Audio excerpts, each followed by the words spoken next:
सोचो, एक normal player जो जस्ट ऑनलाइन गेम्स खेलता है, क्या वो कभी दुनिया के टॉप चेस प्लेयर्स के साथ टेबल पे बैठ सकता है? और एक और शॉकिंग फैक्ट, दुनिया में 8 बिलियन लोग हैं, लेकिन सिर्फ 1500 के अराउंड लोग ही ग्रैंड मास्टर बने हैं। मतलब, ये टाइटल इतना रेयर है जितना कि ओलंपिक्स गोल्ड मेडल। तो आखिर ग्रैंड मास्टर बनना कैसे काम करता है? क्या बस अच्छा खेलना काफी है, या इसके पीछे कोई सिस्टम होता है? आज हम पूरा प्रोसेस ब्रेक डाउन करेंगे, जीरो से ग्रैंड मास्टर तक का सफर। देखो, चेस ग्रैंड मास्टर बनना कोई एक एग्जाम क्लियर करना नहीं है। ये एक लॉन्ग टर्म जर्नी है जिसमें स्किल्स, रेटिंग, टूर्नामेंट्स और टाइटल्स सबका रोल होता है। सिंपल लैंग्वेज में समझो, ग्रैंड मास्टर बनना मतलब कंसिस्टेंटली दुनिया के बेस्ट प्लेयर्स को चैलेंज करना, ऑफिशियल टूर्नामेंट्स में परफॉर्म करना और एक ग्लोबल रेटिंग सिस्टम में प्रूव करना कि तुम एलीट हो। आज हम इस प्रोसेस को 4 सिंपल स्टेप्स में समझेंगे। स्टेप 1, स्टार्टिंग, चेस जर्नी का बिगिनिंग। सब कुछ यहीं से स्टार्ट होता है। अगर तुम बिगिनर हो तो पहला स्टेप होता है रूल्स समझना, बेसिक ओपनिंग सीखना, टैक्टिक्स प्रैक्टिस करना। लेकिन एक इंपॉर्टेंट चीज, सिर्फ कैजुअल खेलने से कुछ नहीं होगा। तुम्हें सीरियस प्रैक्टिस मोड में जाना पड़ेगा, जैसे डेली पजल सॉल्व करना, अपनी गेम्स एनालाइज करना, ओपनिंग्स और एंड गेम सीखना। और यहां एक क्वेश्चन, तुम चेस खेलते हो या चेस को स्टडी करते हो? क्योंकि ग्रैंड मास्टर बनने के लिए खेलना नहीं, समझना जरूरी है। Step 2, next level, rating system. अब आता है सिस्टम का core part, FIDE rating system. Simple में समझो, हर प्लेयर का एक नंबर होता है, उसकी स्ट्रेंथ। जीतोगे रेटिंग बढ़ेगी, हारोगे रेटिंग गिरेगी। जैसे गेम्स में एक्सपी होता है, वैसे ही चेस में रेटिंग होती है।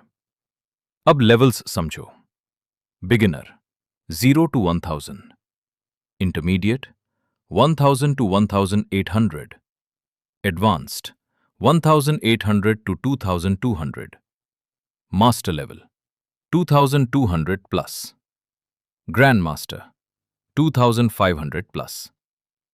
लेकिन ट्विस्ट यहां है, सिर्फ 2500 रेटिंग होने से जीएम नहीं बनते। तो फिर क्या चाहिए? यही समझेंगे नेक्स्ट स्टेप में। स्टेप 3, सिस्टम कैसे काम करता है, नॉर्म्स।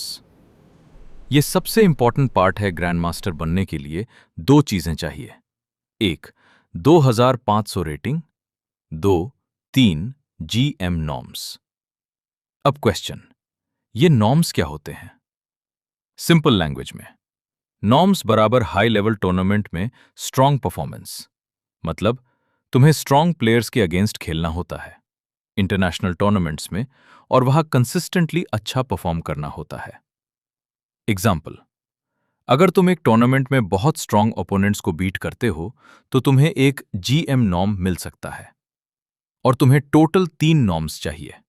ये एग्जैक्टली वैसे है जैसे स्कूल में बोर्ड्स क्लियर करो प्लस मार्क्स भी हाई लाओ।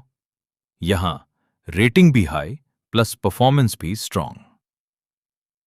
Step 4, final output, grand master title.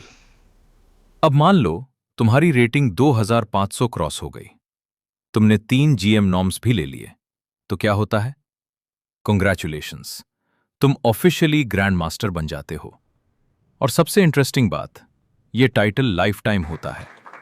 एक बार जीएम बन गए तो हमेशा जीएम, चाहे बाद में रेटिंग गिर भी जाए। अब थोड़ा अंदर का सच, ग्रैंड मास्टर बनना सिर्फ मूव्स या थियरी नहीं है। इसके पीछे होता है डेली 5 से 8 घंटे practice, deep calculation training, opening preparation, computer analysis, mental strength, और सबसे इंपॉर्टेंट, लॉसेस हैंडल करना। क्योंकि इस जर्नी में तुम 1000 बार हारोगे, तब जाके एक दिन जीतोगे। रियल लाइफ एग्जाम्पल, इसको एक सिंपल एग्जाम्पल से समझो। सोचो तुम क्रिकेटर बनना चाहते हो। गली क्रिकेट बराबर बिगनर लेवल, डिस्ट्रिक्ट मैचेस बराबर intermediate, national level equals master, international team equals grand master. Chess में भी सेम है। Online games equals practice, tournaments equals real test, norms equals selection rounds, GM title equals team India. सबसे young grand master बने थे 12 साल की age में। India में ग्रैंड मास्टर्स की नंबर फास्ट ग्रो हो रही है। बहुत से जीएम लोग बचपन से ही 6 से 7 घंटे डेली प्रैक्टिस करते थे। और एक और क्रेजी बात, जीएम बनना टैलेंट से ज्यादा कंसिस्टेंसी का गेम है। तो ओवरऑल प्रोसेस सिंपल है। चेस सीखो, प्रैक्टिस करो, रेटिंग बढ़ाओ, नॉर्म्स अचीव करो, ग्रैंड मास्टर बन जाओ।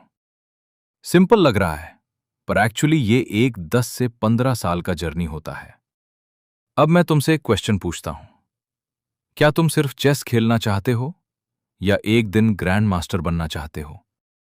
अगर हां, तो आज से ही स्टार्ट करो।